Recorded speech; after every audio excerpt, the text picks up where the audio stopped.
De Deus, a palavra que o Senhor tem trazido comunhão para lermos, que se encontra no Evangelho reportado por Marcos.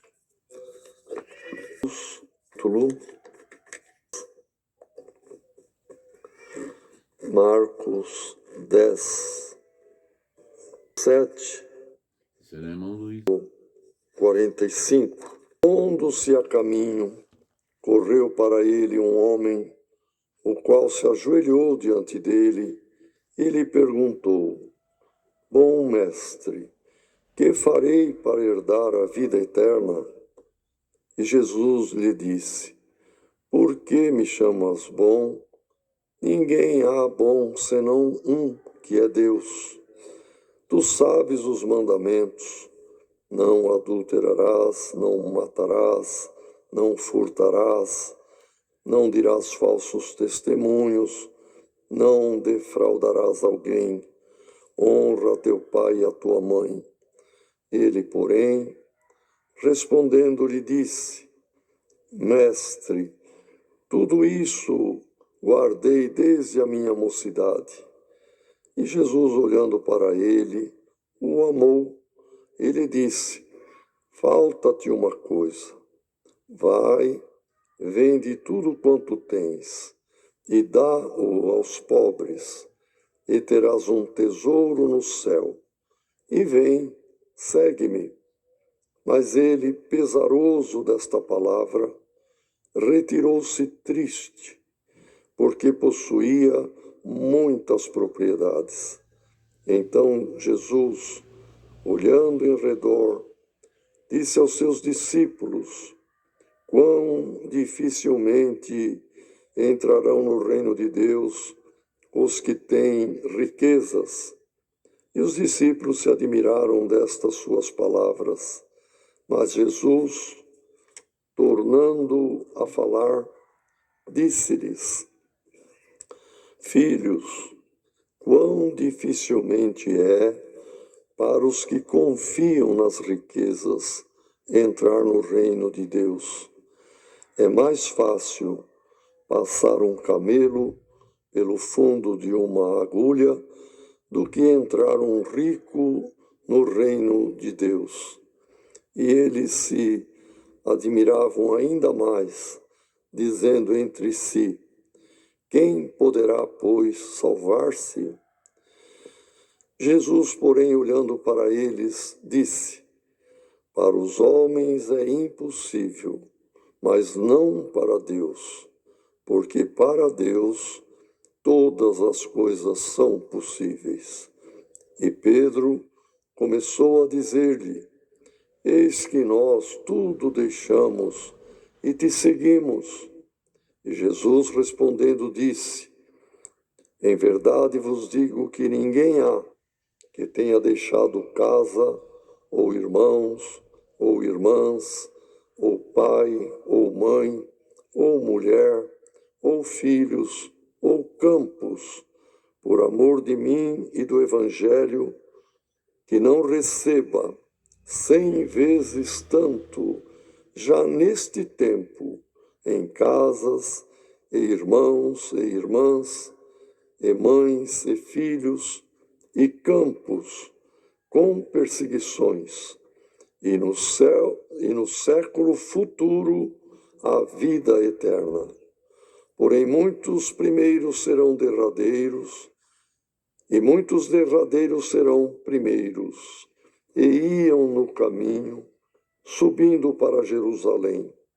E Jesus ia diante deles, e eles maravilhavam-se, e seguiam-no atemorizados. E tornando a tomar consigo os 12, começou a dizer-lhes as coisas que lhe deviam sobrevir, dizendo: Eis que nós subimos a Jerusalém, e o Filho do Homem será entregue aos príncipes dos sacerdotes e aos escribas, e o condenarão à morte, e o entregarão aos gentios, e o escarnecerão, e açoitarão, e cuspirão nele, e o matarão, e ao terceiro dia ressuscitará. E aproximaram-se dele Tiago e João, filhos de Zebedeu, dizendo: Mestre, quereríamos que nos fizesses o que pedirmos. E ele lhes disse: Que quereis que vos faça? E eles lhe disseram: Concede-nos que na tua glória nos assentemos, um à tua direita e outro à tua esquerda. Mas Jesus lhes disse: Não sabeis o que pedis. Podeis vós beber o cálice que eu bebo e ser batizados com o batismo com que eu sou batizado? E eles lhe disseram: Podemos. Jesus, porém, disse-lhes: Em verdade, vós bebereis o cálice que eu beber, e sereis batizados com o batismo com que eu sou batizado.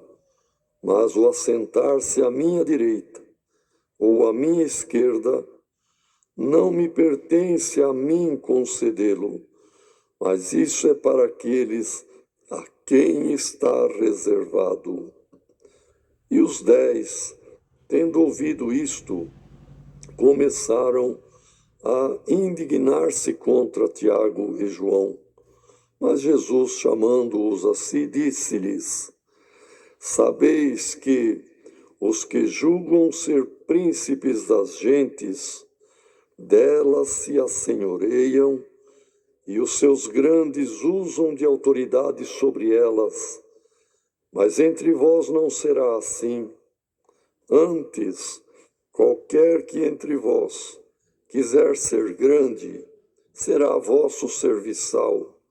E qualquer que dentre vós quiser ser o primeiro, seja servo de todos, porque o Filho do Homem também não veio para ser servido, mas para servir e dar a sua vida em resgate de muitos. Amém. Irmãos, temos aqui relatado por Marcos esses dois acontecimentos principais aqui, tanto aí deste mancebo rico, era um homem ainda jovem na idade, mas muito rico, dono de muitas propriedades. E no segundo parágrafo que lemos, tem muitos ensinamentos e o Senhor fala de diversas coisas importantes, mas o pedido de Tiago e de João é que dá aqui o título para este parágrafo. E por este ponto das Escrituras, irmãos, nós somos nesta tarde ensinados, orientados pelo Espírito Santo que nos guia, irmão, porque não temos sermão aqui preparado e nem um discurso pronto para ler. Estamos na guia do Espírito Santo de Deus, falando o que o Senhor revela por esta leitura, que nos instrui, nos orienta, nos dá também decisão na nossa vida, resposta e luz em alguma causa que está escondida aos nossos olhos. Veja, irmãos, a preocupação deste homem muito rico deve ser a preocupação de todo ser humano. Cada um, a algum tempo da vida, tem que parar e fazer esta pergunta: o que eu preciso fazer, o que eu devo fazer para ter a vida eterna? Quem fizer esta pergunta é um bem-aventurado, porque vai vir a resposta.